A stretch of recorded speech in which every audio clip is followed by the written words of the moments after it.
লীগ নিষিদ্ধের জন্য আবার রাজপথে দাঁড়াতে হবে। আওয়ামী লীগের ইতিহাস কি আমাদের অজানা? আওয়ামী লীগের ইতিহাস কি দেশের মানুষের অজানা? সেই ৭১ পরবর্তী সময় থেকে শেখ মুজিব কোন হত্যা চালিয়েছিল রক্ষী বাহিনী দিয়ে।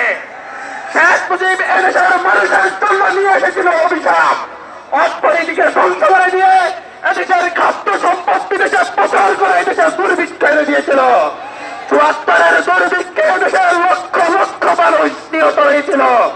দুর্ভিক্ষে মানুষ না খেয়ে শহীদ হয়েছিল। দুর্ভিক্ষের পরবর্তী সময়ে এদেশের সিপাহী বিদ্রোহী জনতা শেখ মুজিবকে উৎখাত করেছিল।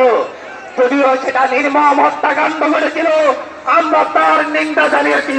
কিন্তু পরবর্তীতে শেখ হাসিনা ৯৬-তে এসে তার পাপের অপকর্মের জন্য ক্ষমা চেয়ে মাথায় হিসাব করে পট্টি পরে এদেশের মানুষের কাছে ভোট চেয়েছিল। এদেশের মানুষ সরল মনে শেখ হাসিনাকে আরেকবার বিশ্বাস করেছিল। কিন্তু শেখ হাসিনা ৯৬-তে ক্ষমতায় এসেই ভারতের তাবেদারি শুরু করেছিল।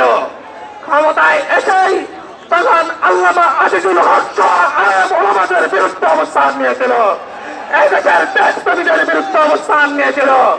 পরবর্তীতে এদেশের মানুষ তাকে জবাব দিয়েছিল ২০০১ সালের নির্বাচনে, তখন বুঝতে পেরেছিল আর আওয়ামী লীগ কিংবা ভারতের সেই তাবেদার গোষ্ঠীর ক্ষমতায় আসা সম্ভব না।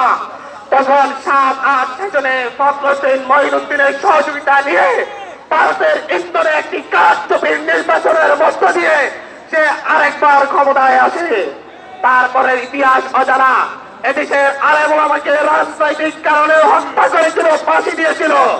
২০১৩ সালের ৫ই মে হত্যাকাণ্ড ঘটিয়েছিল। ২০১৩ সালের ২৮শে ফেব্রুয়ারি শুধুমাত্র একজন আলেমের মুক্তির লড়াইয়ে মানুষকে নির্বিচারে হত্যা করেছিল। এদেশের মানুষকে গুম করেছিল। ইলিয়াস আলীর মতো নেতাকে গুম করেছে। এদেশের মানুষকে গুম করে হত্যা করে নির্যাতন করে ১৪-১৮-২৪-এর নির্বাচন করেছে। তার পরবর্তীতে এই মধ্য সময়ে এদেশের হাজারো ছাত্র জনতা নিহত হয়েছে শেখ হাসিনার অত্যাচারে।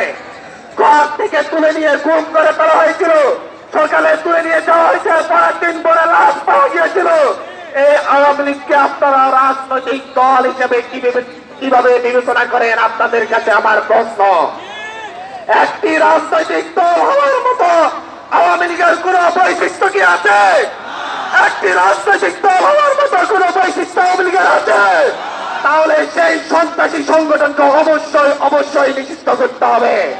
সেই সন্ত্রাসী সংগঠনকে অবশ্যই নিষিদ্ধ করতে হবে। মাননীয় প্রধান উপদেষ্টা, আপনি বলছেন আওয়ামী লীগ তার কার্যক্রম পরিচালনা করবে কিনা সেই সিদ্ধান্ত নাকি আওয়ামী লীগ নেবে। আপনাকে বলে দিতে চাই, আপনাকে সাবধান করে বলতে চাই, আওয়ামী লীগ বাংলাদেশে রাজনীতি করবে কিনা সেই সিদ্ধান্ত আপনিও না, কোন রাজনৈতিক দল নেবে না। সেই সিদ্ধান্ত নেবে শহীদ পরিবার, সেই সিদ্ধান্ত নেবে আহত পরিবার। আপনাকে আহ্বান করছি, প্রতি শহীদ পরিবারের কাছে চান, একে একে প্রতিটি শহীদ পরিবারকে জিজ্ঞাসা করুন তারা আওয়ামী লীগকে চায় কিনা।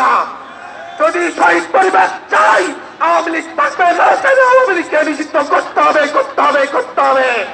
হসপিটালের বেড়ে হাসপাতালের কাছে চান, তাদেরকে জিজ্ঞাসা করেন আওয়ামী লীগ নিষিদ্ধ হবে কিনা। তাদের উত্তর দিবে আওয়ামী লীগকে নিষিদ্ধ করতে হবে, করতে হবে, করতেই হবে। আওয়ামী লীগ নিষিদ্ধের ক্ষেত্রে কোনো আপোষ নয়। আওয়ামী লীগ নিষিদ্ধের ক্ষেত্রে কোনো আপোষ নয়। আমরা আজকে এনসিপির পক্ষ থেকে এই সমাবেশের মধ্য দিয়ে আমরা আমাদের অবস্থান স্পষ্ট করেছি।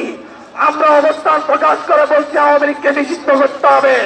এখন পালা আওয়ামী লীগের হাতে নির্যাতিত হওয়া, দীর্ঘদিন হয়ে নির্যাতিত হওয়া বিএনপি। এখন পালা আওয়ামী লীগের হাতে দীর্ঘদিন ধরে নির্যাতিত হওয়া জামাতের। এখন পালা আওয়ামী লীগের হাতে নির্যাতিত হওয়া বিরোধী প্রতিটি রাজনৈতিক দলের। তাদের প্রত্যেককেই তাদের অবস্থান স্পষ্ট করতে হবে, তারা আওয়ামী লীগ নিষিদ্ধ চাই নাকি চাই না। সকলের ঐক্যবদ্ধ প্রচেষ্টায় এই সরকারকে আওয়ামী লীগকে নিষিদ্ধ করতে হবে। ইনকিলাব জিন্দাবাদ।